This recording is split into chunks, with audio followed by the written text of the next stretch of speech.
Oke, bismillahirrahmanirrahim. Assalamualaikum warahmatullahi wabarakatuh. Sebelumnya perkenalkan, nama saya Muhammad Syaiful Huda dari Rekayasa Nilai kelas B. Di sini saya akan menjelaskan tentang hasil studi VE mengenai proyek Avenue dan Union Pacific Great Separation. Yang pertama, deskripsi proyek. Proyek Avenue dan Union Pacific merupakan sebuah proyek untuk meningkatkan operasi pengiriman barang dan kereta api penumpang, untuk meningkatkan operasi jalan raya di wilayah metropolitan Chicago, yang mengurangi dampak lingkungan dan operasi kereta api pada masyarakat umum. Dapat dilihat pada gambar, itu adalah lokasi dari proyek tersebut. Proyek ini merupakan pemisahan antara jalan arteri Avenue dengan Union Pacific Railroad. Union Pacific merupakan jalur kereta api yang melintasi jalan Avenue. Proyek ini merupakan salah satu program dari GRID yang bertujuan untuk meningkatkan kapasitas operasional. Next, tujuan proyek. Tujuan proyek diidentifikasi. Yang pertama yaitu menghilangkan kemacetan lalu lintas di Avenue, meningkatkan keamanan, meningkatkan operasi lalu lintas, mengakomodasi akses komersial, dan meningkatkan persimpangan Grand Street. Next, tim VE secara umum merupakan anggota tim studi nilai independen dari tim pengembangan proyek. Hal ini memastikan agar objektivitas maksimum dalam mengidentifikasi solusi alternatif. Dapat dilihat pada gambar, itu adalah anggota dari tim VE yang menangani proyek ini. Kendala studi VE. Dalam studi VE terdapat beberapa kendala yang dianalisis, yaitu diantaranya hindari dampak terhadap fasilitas kereta api yang ada atau direncanakan, meminimalkan dampak terhadap lalu lintas kereta api dan operasional halaman, kecuali untuk malam di akhir pekan, dan kendala situs dan penglihatan.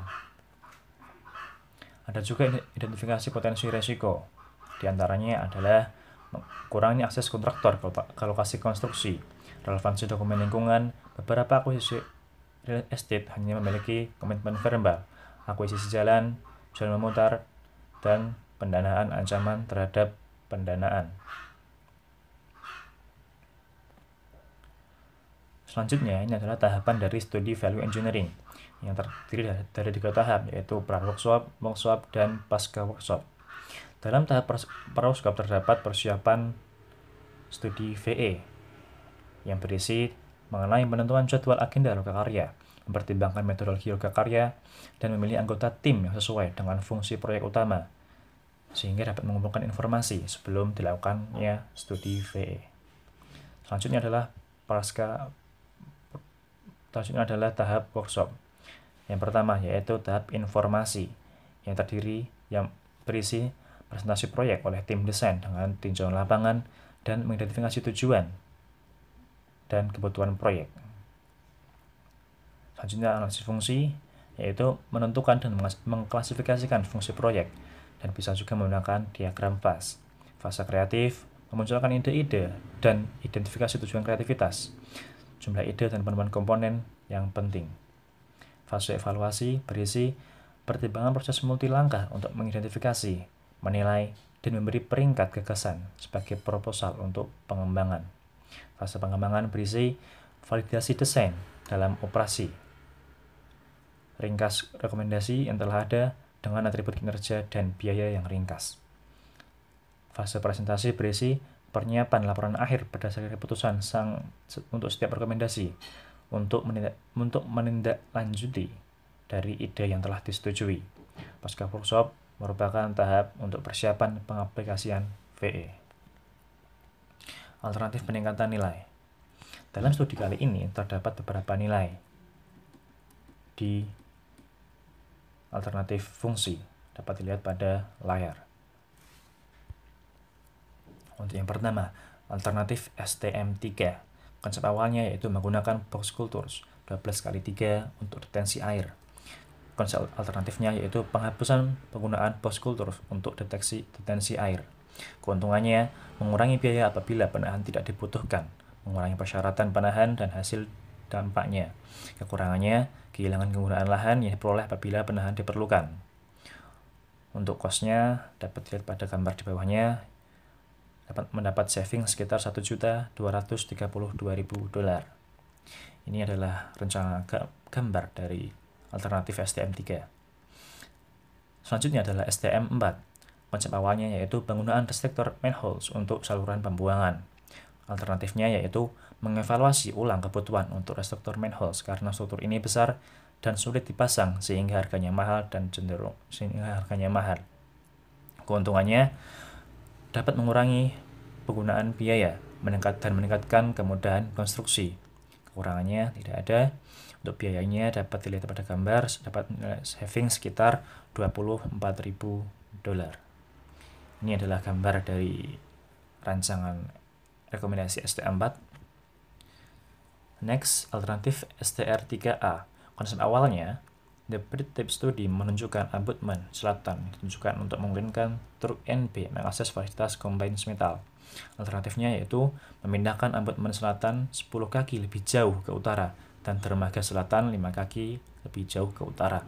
Keuntungannya dapat mengurangi biaya dengan kinerja yang sama. Kekurangannya tidak ada.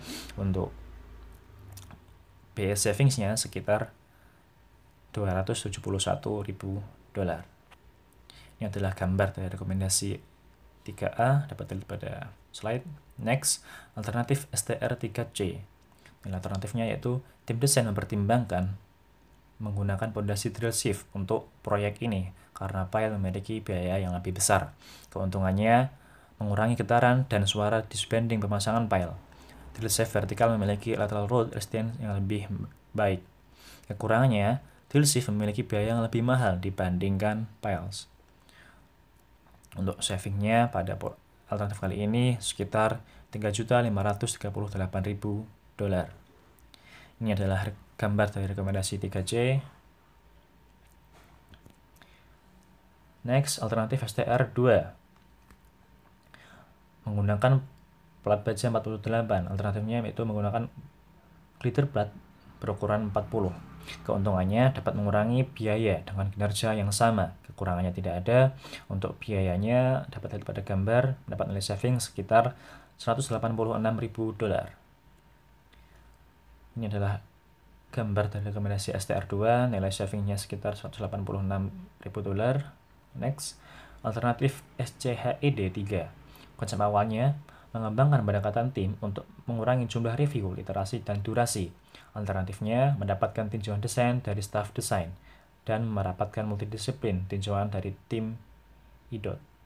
Keuntungannya menciptakan tujuan bersama dan memperkuat pendekatan tim dalam pelaksanaan proyek. Kekurangannya mungkin tidak mengikuti waktu proses standar dari IDOT. Ini adalah gambar dari rekomendasi SCHED3. Next adalah alternatif dari STR3B. Konsep awalnya yaitu menggunakan abutment semi-integral ditempatkan di sub abutment. Alternatifnya yaitu menggunakan abutment semi-integral untuk struktur inti.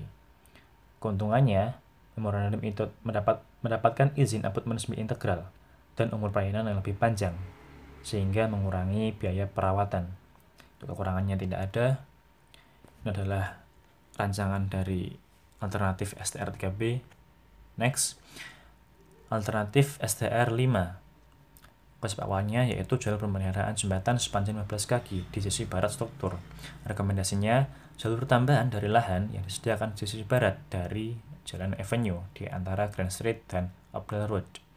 Keuntungannya menciptakan ruang untuk pemeliharaan masa depan untuk mengakses bangunan. Kerugiannya tidak ada. Next, ini adalah gambar dari rekomendasi STR5. Dapat dilihat. Dari semua hasil studi VE dan ide-ide telah dirapatkan dalam fase pengembangan, sehingga dapat dirangkum seperti berikut. Ada beberapa ide yang disetujui untuk pembahasan lebih lanjut, dan ada juga beberapa ide yang ditolak karena beberapa pertimbangan dari tim VE. Kesimpulannya, dari jumlah 17 ide dalam fase pengembangan, terdapat 4 ide yang ditolak karena berbagai faktor pertimbangan pada fase pengembangan, yaitu ide STR2, STR3B, STR5, dan SCHED3. Total saving cost menjadi $1.527.000, sehingga nilai total dari keseluruhan proyek menjadi $30 $4.288.000. Sekian dan terima kasih dari presentasi saya. Wassalamualaikum warahmatullahi wabarakatuh.